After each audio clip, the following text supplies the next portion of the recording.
Shalom, this is Mary Omni from the World Government House of King David, Holy Covenant Constitutional Enforcer. I'm the woman of Galatians 4:4 and the woman of Revelations 12. Please refer to your Bible. And all I ask you to do is consider that I am who I say I am. I'm the mother of the New Jerusalem, and I'm the mother that gave birth to newborn King Emmanuel, February the 15th, 2011. This is a Republic Notice. This Republic Notice is entitled, Constitutional Illiteracy is Deadly to Blacks. This Republic Notice is called Constitutional Illiteracy is Deadly to Blacks. What is constitutional literacy? It is ignorance of the power of the Constitution and your constitutional rights and amendments that can protect you by asserting them. Okay, if you have illiteracy towards your constitutionality and you don't understand your constitutional rights, then you can never assert them. You have to have understanding and literacy of them before you can assert them. So constitutional illiteracy has been proven to be deadly to blacks. And here's why. I give you a couple scenarios. Okay? If you look in the entertainment and the music industry, we have blacks dying at a rapid rate that are prominent singers. And in one of my videos, I talk about the hidden key of Tupac's Illuminati. In that, I assert that, yeah, they can murder, but that doesn't make them the original light, okay? The constitutional heirs are those who hold the original light in their DNA. And a lot of people know this, but a lot of constitutional citizens don't know it. They haven't quite woken up yet. And they're still in the process of waking up as the earth is ascending. Meanwhile, the constitutional illiteracy is so that you rarely even hear any blacks today in 2012, 2013, in the 21st century, even mention their constitutionality. You don't even hardly hear them mention their constitutionality. You had 13, 14, 15-year-olds. One of them was like Mumia in the 60s, understanding their constitutionality. And they was teenagers. And we're talking about 40, almost a half a century ago. Why did they understand to mention their constitutionality a half a century ago? And we fail to mention it now. I'm going to assert that a lot of it is constitutional literacy because you was definitely dumbed down in public schools. That's a given. You was dumbed down significantly in public schools.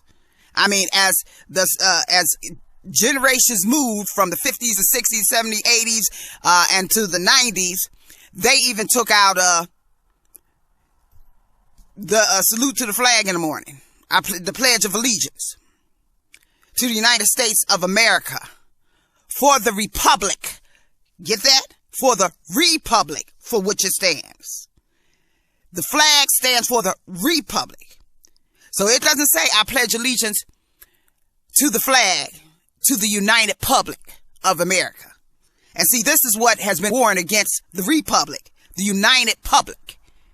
But we grew up on I pledge allegiance to the flag of the United States of America, to the Republic.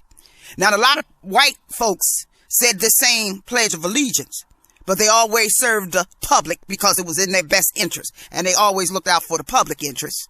And so when you go get in trouble by this public, or this public grasps you in their net and charge you with anything for a little bit of marijuana or a little bit of crack cocaine or anything you might have on you, or sometimes jaywalking, sometimes just being in the wrong place at the wrong time, being associated.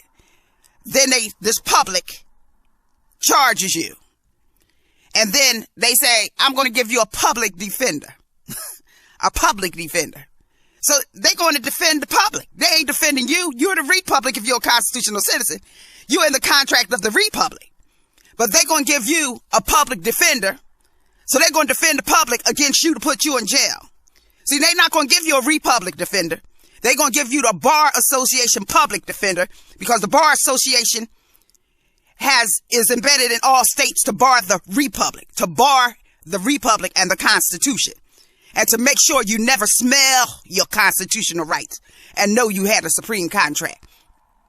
And that's why people like Mumia, when he first went, he said, I don't even want your public defender, because they're not defending my republic rights. They're not defending my constitutional rights. When Tupac was in front of the judge, he said, you know what? I'm in God's hands. You're going to do what you're going to do anyway, because you can't even look me in the eye. Okay? Because he knew the difference between a public and a public defender. You got this public judge, they get a public defender, and they go to war. They go to serious war against the constitutional republic. And they know that you are the constitutional republic. And they get that public defender and say, pretend to defend this man, but you know who you serve. You serve the public. You go to war and you make sure he locked up. And we'll keep you rewarded with a job, and we'll keep all the state public defenders rewarded with jobs. We'll reward the states with money if you just keep the republic locked up. And we got 3 to 4 million republic locked up. See, that's their pledge of allegiance to the flag. Lock it up, okay? The red, white, and blue, by the way, taken out of the temples of Egypt, okay? So now, I was talking about the entertainment industry in the same thing. And in the entertainment industry, and I was talking about Illuminati, and I was saying, stop promoting this Illuminati, trying to act like they have all the power. And they was talking about how black people sign these contracts and stuff like that, and they pledge their soul and all this stuff. And I'm saying they in the Constitution. No contract supremes theirs. No contract supremes theirs. Okay? No contract of the public supremes the republic. Okay? This is why they try to indoctrinate you with your rights. See, the early founders and the early historians knew you had to be programmed. And they set out to try to program you. I pledge allegiance to the flag of the United States of America, for to the republic for which it stands, one nation, under God, indivisible, with liberty and justice for all. And that liberty and justice for all relates to the republic, not the public interpretation of liberty and justice, who want to lock the republic up that provides liberty and justice in that supreme contract, which no dung contract can match. Because the constitutional citizens, and the truth of the equality cause is the constitutional citizens is the Constitution. They're co-extensive with the Constitution. That means they're from the front to the back. They're the walking Constitution.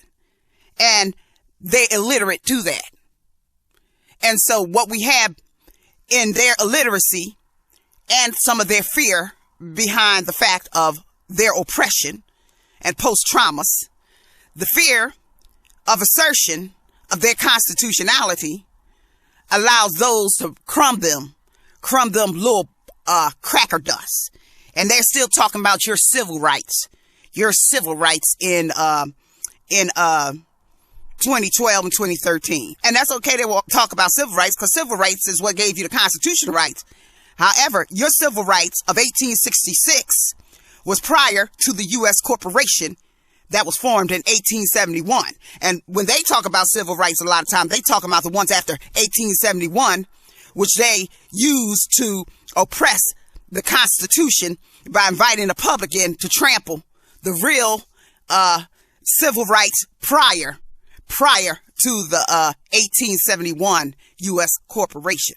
And what makes them real? Because there was no corporate acts, so it had to be done strictly by Constitution. And that makes it clean cut. That was a constitutional civil rights act. because if the U.S. corporation didn't even exist. So all these public input didn't even exist. So it's clean cut. That is nothing but pure constitutionality. Now, the other ones is constitutionality too. But we have to go further in explaining the fact that the Constitution is a supreme contract on all the soil, and everything on the soil done comes under constitutional jurisdiction, which has non-consent supremacy. We would have to explain that further, but it's still on this soil, and it comes under Constitution, which is the supreme law of the land. But I'm just saying, the 1866 Civil Rights Act, there was no corporation to try to make it an act after the corporation, because it was before the 1871 U.S. corporation. Now, and this coming back to the entertainment industry and not knowing your constitutional rights is deadly, because then they can put you in these contracts and you're not knowing your constitutional rights, don't assert none. If they know you know your constitutional rights, then it becomes less profitable to off you for insurance. See, because then you understand you have a contract that's a premium, and you can put that petition, or you can file that in public. You can put it on court record. You can do whatever you want. You can tell the judge he's serving corporate doctrines, but you're not his subject because he don't have jurisdiction over you. And you just want him to straighten out these inferior contractors who think they're going to usurp the Constitution with inferior contract to get money off of me if I die for any fluky reason from insurance or anything. I got the supreme contract, so that means that money is going to go to my family, who are also constitutional citizens. So therefore, it wouldn't be advantageous of him to off me if he know he's not getting no money, because everybody know I have the supreme contract, and the other constitutional citizens have the supreme contract too, and it goes to my family and the tribe of Judah before it goes to the public, because this is the republic for which it stands. And your contract under corporate doctrines just contracted with my mule, baby. My U.S. corporate mule. That's my mule that came with my 40 acres, which is now more than 25,000 acres. And that's in America alone. And that's multiplied around the world. Okay. But in America alone, that 40 acres done turned into 25,000 acres or more. You try to deny the 40 acres, but it's in a contract. We're in the treaties of 1866 that was prior to the U.S. corporation. We in every treaty, the Creeks, the Seminoles, the Choctaw, the Chickasaws, and the Cherokee, major landholding treaties, we are in. And it says those of the same like kind, and as many as 160 acres. And this is in addition to what we talk about as the so-called joke that they want to call a joke about the 40 acres. It's not a joke. The Emancipation Proclamation is not a joke, okay? Because the Constitutional upholds that. We're the most free people contractually, okay? You can trample, a herd of animals can trample anything. That just proves they're animals. But that don't mean the contract changes. In that contract, we're contracted as the land of the free and the home of the brave. We are the free, contractually. We non-consented because we couldn't consent to go to the Constitution, yet we in a supreme contract. So that makes us non-consent to all other inferior contracts. It's called privileges and immunities. And as the 14th was being legislated and talked about, they asked Jacob Howard, well, what is a privilege and immunities? How do you know that a judge can't determine this? Because these are given by God, privileges and immunities. They're unlimited. So you have privileges and immunities you don't know about. And what we have found out is us thinking we're going to duck Satan by not asserting our constitutionality is leading to higher death rates among us, higher trampling, higher, let me off this star for the money. So it's no tiptoeing around Satan. Satan smells fear. He smells the fear caused by piss, because he put that piss out there, patriarch, indoctrination, subjugation syndrome. So he smells fear. And if you ain't asserting your constitutionality as a namesake, he see it as an animal to attack. That means you got to be fearless and assertive. And don't think he's going to spare you if you don't. He's going to come after you much quicker, much faster, and trying to off you before you found out. When you say, hey, I understand my constitutionality, you don't have no supreme contract, okay? Anything that happens to me, my royalties from my music, my rights, my copyrights, everything, go to my children, my wife, my husband. So there's no reason for you to off me, okay? You're not going to just treat me like a widget and off me because you feel as though I'm not producing what you want or I'm not filling your greed barrel as quick. Because I own you, actually. I own you. And the Bible says you will serve me or you will perish. See, if you're off me, I will resurrect. That's a guarantee.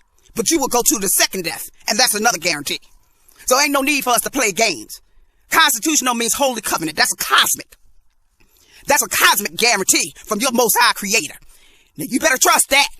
You better trust that, because not trusting that is deadly and it's killing your ass. This is Mary Omni from the house of King David. Shalom.